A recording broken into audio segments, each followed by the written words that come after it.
Olá, meu nome é Pablo Vilaça, eu sou crítico de cinema e diretor do site Cinema em Cena, e esse é o vídeo sobre o meu segundo dia na Mostra de São Paulo 2016, que é a 40ª Mostra. Hoje eu vi 6 filmes. O dia começou muito bem, despencou no meio e terminou bem. O primeiro, no começo do dia eu vi 2 filmes, engraçado, que acabaram formando uma sessão dupla por acidente, não foi planejado, obviamente, porque eu não tinha visto, eu não sabia que eles iam encaixar tão bem. Foram 2 documentários, um chamado Gaga, O Amor pela Dança, e o outro chamado Burden. Por que funcionaram bem esses 2 filmes? Porque os 2 são documentários sobre as carreiras de 2 artistas celebrados em suas áreas. Confesso minha ignorância em relação ao trabalho dos 2. Nunca tinha ouvido falar de nenhum dos 2. Vergonha. Depois que eu vi o filme, né, eu percebi que era uma vergonha, que eu devia conhecê-los. Mas não conhecia. E o filme não só... os 2 filmes não só são bons, ao apresentarem para o espectador o trabalho, a carreira desses 2 e explicar por que eles são tão relevantes nas suas áreas de atuação, um na coreografia, na dança, e o outro nas artes performáticas e nas artes plásticas. Mas não só, então, como eu falei, eles são bons para introduzir a carreira deles, mas também tem uma outra similaridade. São 2 homens com personalidades fortes e problemáticas. Tiveram problemas nas suas vidas pessoais, muito em função da intensidade com que eles viviam a sua arte. O Amor pela Dança é sobre um dançarino israelense que virou um coreógrafo, depois construiu carreira em Nova York, depois virou um coreógrafo celebrado em Tel Aviv. E o filme vai entrecortando muito bem entre as montagens que ele fez ao longo dos anos, as danças que ele criou ao longo dos anos, imagens de arquivo dele e algumas entrevistas recentes feitas pelo documentarista para ilustrar certas passagens. E o Burden é a mesma coisa, quer dizer, ele pega uma entrevista de arquivo desse artista plástico, dá título ao filme, né? Burden, que aliás funciona como é interessante o nome, Burden, porque não só é o sobrenome dele, mas também porque do inglês é um peso, é um fardo que ele carrega esse impulso pela arte. Inclusive a Marina Abramovic, ela aparece no filme se declarando até influenciada por ele. Então, enfim, gostei muito desses 2 documentários que começaram o dia. Depois o dia deu uma despencada. Eu assisti a um filme chamado Mimosas, um filme de Marrocos, que conta a história de um grupo que está levando um sheik para a cidade onde ele quer morrer e ser enterrado, só que ele morre no caminho. E aí 3 pessoas se comprometem a levar o corpo desse cara, desse sheik, para a cidade. Eles passam pelas montanhas, um caminho tremendamente hostil do ponto de vista geográfico e climático, e a gente vai acompanhando a jornada desses personagens. O grande problema do filme, para ser bem curto e grosso, primeiro, o filme é chatíssimo, o filme é um porre. Nisso é engraçado, ao mesmo tempo isso funciona como uma espécie de elogio e obviamente um defeito. O defeito porque é um porre, e o elogio porque o filme é muito bom, muito eficiente ao ilustrar o cansaço desses personagens, o quão exaustiva é aquela jornada. O problema é que, para isso, não tem necessidade, por exemplo, de você ficar toda hora. Praticamente todos os planos são planos que se delongam muito mais do que o necessário para acompanhar os caras andando de um lado até o outro, depois de um lado até o outro de novo, depois de trás para frente. Quer dizer, ou simplesmente olhando para a fogueira à noite. Então é um negócio assim, que chega uma hora você vai ficar impaciente. O filme também tenta fazer uma jogada, da minha interpretação metafísica, em relação a uns táxis que aparecem percorrendo o deserto, fazendo um paralelo talvez entre esses táxis e uma jornada espiritual dos personagens, que sinceramente não funciona. Pelo menos para mim não funcionou, achei além de tudo confusa, mal construída, enfim, não gostei muito desse Mimosas não, mas pelo menos gostei mais do que o 4º filme do dia, que é um filme dinamarquês chamado Amor e Outras Catástrofes, que o filme é uma catástrofe.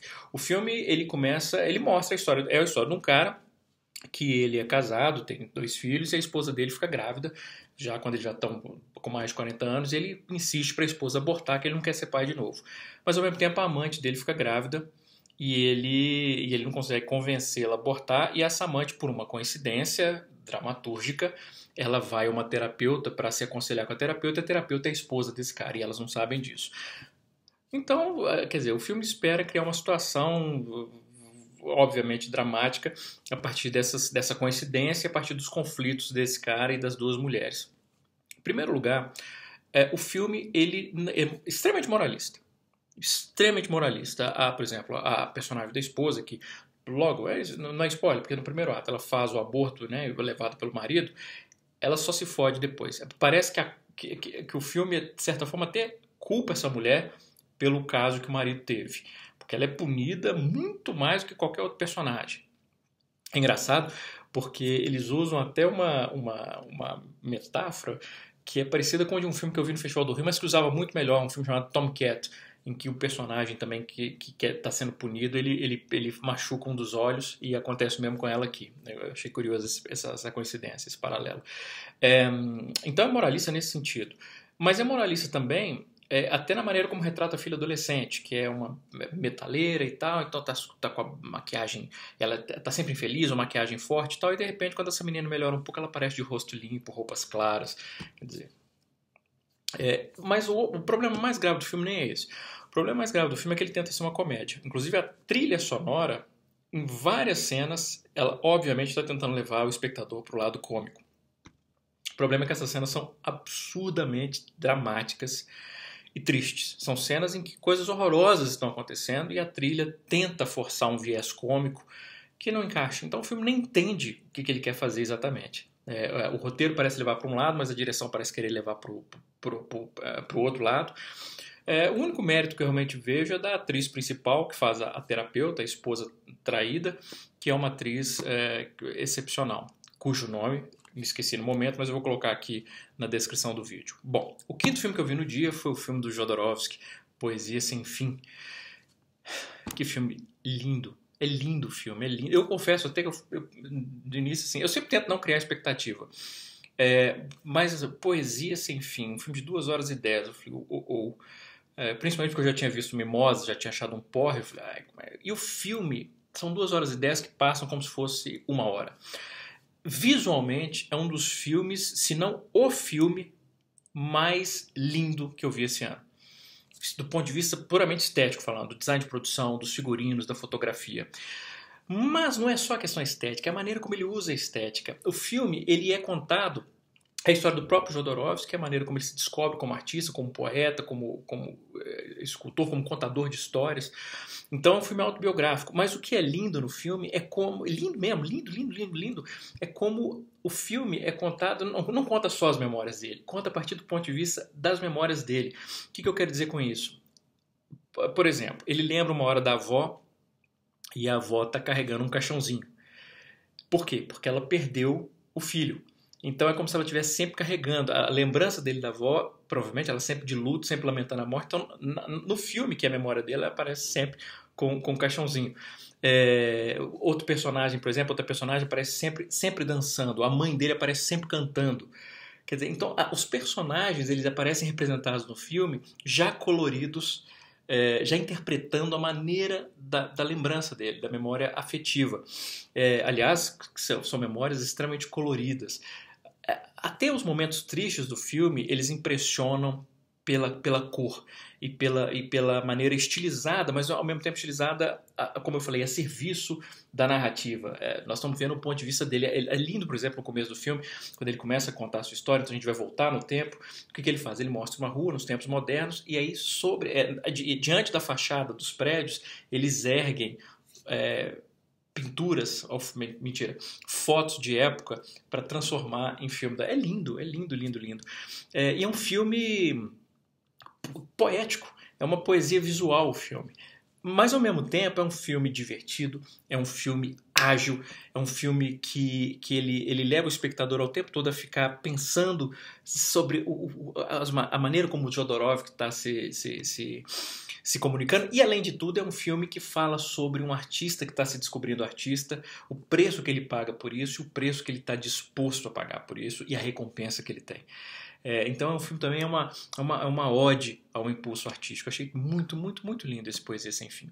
E o último filme que eu vi no dia foi o filme novo do Tom Ford, que tem um elenco foda, a Amy Adams, Jake Gyllenhaal, Michael Shannon, Isla Fisher, Michael Sheen, e que, aliás, todos excepcionais no filme, interpretações extremamente fortes. É um filme que ele conta a história de uma mulher que ela recebe um livro pelo correio, uma primeira cópia do livro, enfim, que é do ex-marido dela, pedindo para ela ler o livro e falar, o livro vai ser publicado, eu queria que você achasse o que você diz do livro, e o livro é dedicado a ela. Então o filme entrecorta entre o livro, a história que o livro conta, os flashbacks da relação dela com esse ex-marido e cenas no presente mostrando a relação dela com o atual marido e a postura dela diante da própria profissão e para onde a vida dela encaminhou.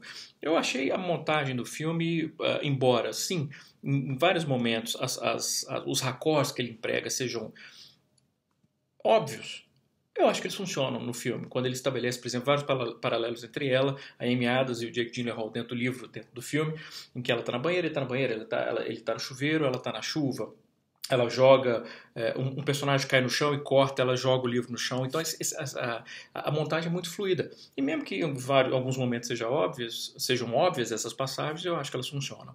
As atuações são atuações extremamente melancólicas, doídas, tristes, como os personagens exigem. A sequência inicial que conta a história do livro dentro do filme é uma sequência muito, muito tensa, de uma violência que acontece com um personagem que realmente é forte. E como eu falei, os atores são excepcionais. A Amy Adams, ela consegue evocar uma trilha. Aliás, que ano da Amy Adams? Entre esse filme e A Chegada, porra, que ano. Ela consegue evocar a melancolia da personagem e a constatação crescente de que a vida dela caminhou para onde ela não queria. O Jake Gyllenhaal como o cara que sofre o trauma no livro dentro do filme. A raiva que ele passa, o desespero que ele passa, a vergonha com ele mesmo por não ter agido como ele queria agir. É uma interpretação fortíssima. E o Michael Shannon é o Michael Shannon, é sempre foda. Com um olhar, ele lança um julgamento, ele lança um momento que o personagem dele está clicando da raiva para um impulso de fazer alguma coisa em relação a essa raiva. É um personagem foda para um ator foda. Eu gostei também muito, então, desses Animais Noturnos. Foram esses 6 filmes que eu vi no meu segundo dia na Mostra de São Paulo 2016. Um grande abraço e bons filmes.